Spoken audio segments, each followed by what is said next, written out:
hospitality. But my sub-theme for today is witnessing affected by an open home. Sister Tates came to us in March, witnessing affected by prayer. Missionary Harrison came to us in June, witnessing by an open eyes and ears. Missionary Cheatham in August spoke to us about witnessing affected by an open heart. And as we close out this part of our theme for the year, I would like to speak to you all concerning about witnessing affected by an open home.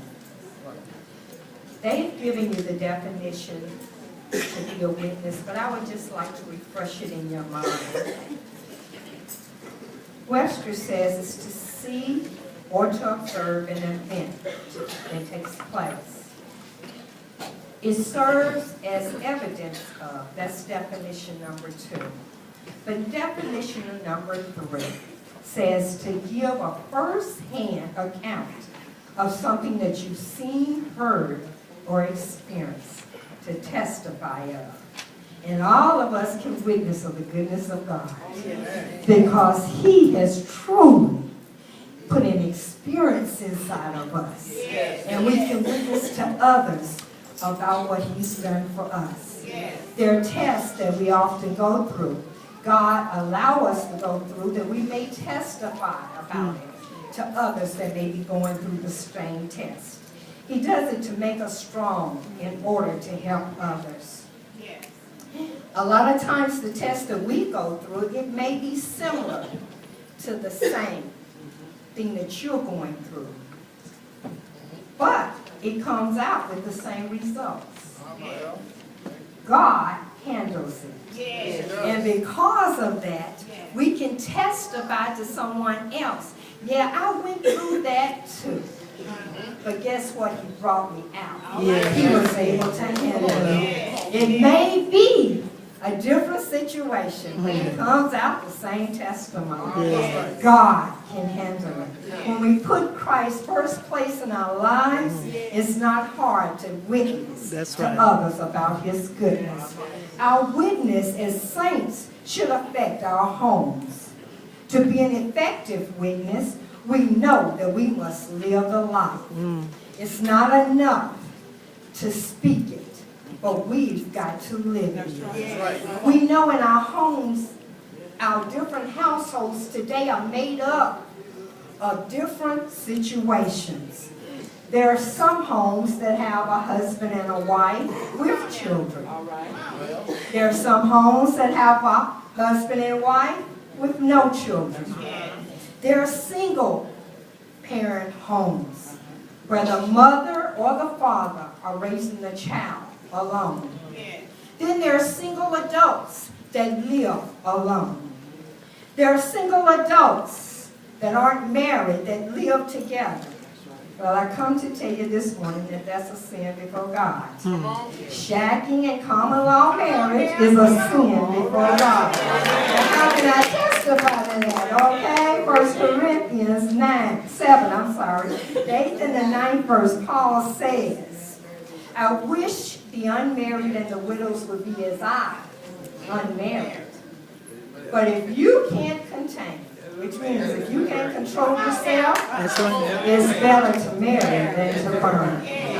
So I know that God is against single people living together. Then we have households where grandparents are raising the grandchildren because they're missing parents. For whatever reason that the parents aren't there, the grandparents have taken on the responsibility of raising the grandchildren. Yesterday, I was in a homegoing service of a father and his son, and I'm sure you all heard about it on the news, that they were killed. And while I was sitting there, right behind me, there was a young man, well, a young child, I should say. I'd say about 12, 13 years old. He told his grandmother, don't say that to me again. Turned and I looked. She was trying to get him to do something. But he just bluntly came out and said, don't say that to me again. Let me tell you, young people, if you're being raised by your parents, by your grandparents, they are due respect. Raising your voice at them, shouting at them, striking them, that will cut off your blessings. We don't know why God do some things, but I do know that there are ways that you can cut off your blessings. Young people, it's wrong to be disrespectful to your parents. So I've heard some young people say, well, I don't respect them because they don't respect me. Ooh. Oh, let me tell you, if they don't give you 1 ounce of respect, they brought you into this world. And because they did, they are due all the respect. If you want the blessings of the Lord, cussing at your parents and hitting on them, that will cut it off. But being obedient and listening. A lot of times you don't want to do what they say do. But let me tell you, it's to your advantage. Why? Because you're being obedient. And God will honor that obedience. Ooh, thank you, All Lord. right? Then there are homes where the children, grown adult children, have gone back home. Whatever situation, they may be bringing the children back with them. But it doesn't matter what your household consists of. You need to be an effective witness. We're being watched today. You're under a telescope. Not only in the church, but outside the church. When we go on our jobs, are you the one that testify, oh, I know God. I know Jesus. I'm a believer. He's my Savior. Then they hear you, ooh, did you know what Sister so-and-so did? Your name come up. And there's a mess, your name is involved. God forbid. In our communities, you're being watched.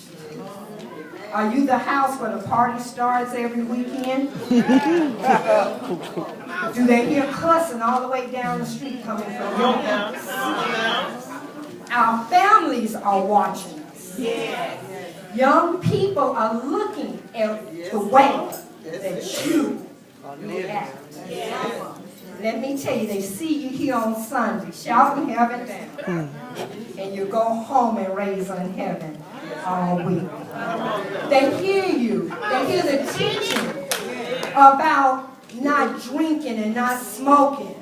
And your refrigerator is full of alcoholic What you beverages. say now? And you smoke a pack a week. God is not Leave out the marijuana. We are to be effective witnesses.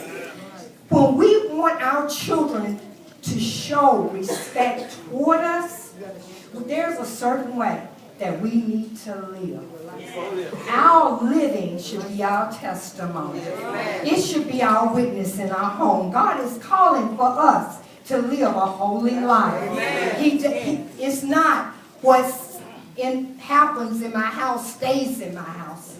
Nothing ungodly should be going on in your house to where that you would be ashamed of it. You have to have a desire to live holy. God, He sanctions us to be holy. But you have to have a mindset to want to live a holy life. None of us are perfect. None of us are perfect. Pastor told us on last Sunday, he said that when you become perfect, God will take you out of here. Because if you're perfect, your purpose is complete. But none of us are perfect. All of us have problems. But you know what? God is requiring us to be the best that we can be. That's what he wants. The best that you allow him to make in you. That's what he wants to be. Women, we have great influences on our families. I would just like to read this to you so that you won't say that, well, Missionary Haney said this. Missionary Haney didn't make this up. All right? And you don't have to go with me, but it's 1 Peter 3. Women, we have great influences on our families. 1 Peter 3:1 says, I'm going to read in two versions because sometimes in the King James Version, you may not quite understand it.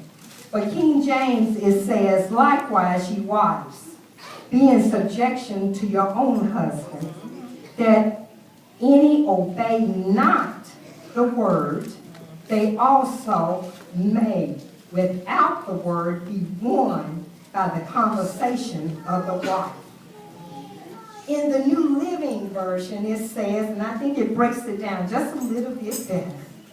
It says, in the same manner, you wives must accept the authority of your husbands, even those who refuse to accept the good news. Your godly lives will speak to them better than any words. They will be won over by watching your pure and godly life. Amen. God says that we have great influences on our families. Women, we just can't behave anyway. A lot of times we don't want to accept that word submissive and being subject. But here, Peter says that you'll win your household. Your children, your husbands will be saved by the conduct that you do, by the way that you live your life. I thank God that I've lived wholly before my family. It wasn't me, it was God that lives in me. They've never heard me curse. They never seen me drink. They never heard me putting down people in front of them. It wasn't Sister Haney. It was God. Amen. Because I'm flesh. We're all flesh. God doesn't call for us to live perfect. I just told you. He takes us out of here when we become perfect. But we need to live so that we are the best influence in our children's lives. In most of our homes, we live as Christians. Most of our homes, we testify of being saved. In your home, you should live that life. I'm not going to say that you're not going to get upset with things that your children do. Young people,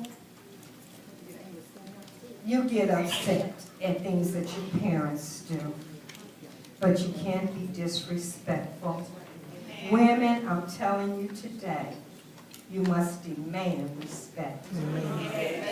You must demand it from our children, from our spouses, because we are the ones that are helping to hold that family together.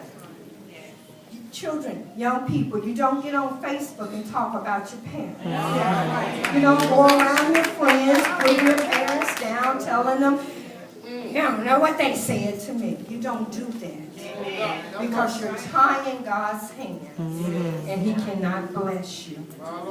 And women, we shouldn't live anyway in front of our children. Sadly, some women, they weaken their families by not being there. They go to school and make it a lifetime career instead of raising their children. That is the greatest profession that God has given us. When he entrusted those children in our lives, that is the greatest thing that he will ever ask for you to do. Because he put them in your hands to mold them and to shape them. through the knowledge that he gives you. So for that reason, you should be able to influence them. Don't stay away from home. Don't work anywhere from 18 to 20 hours a day. Your children need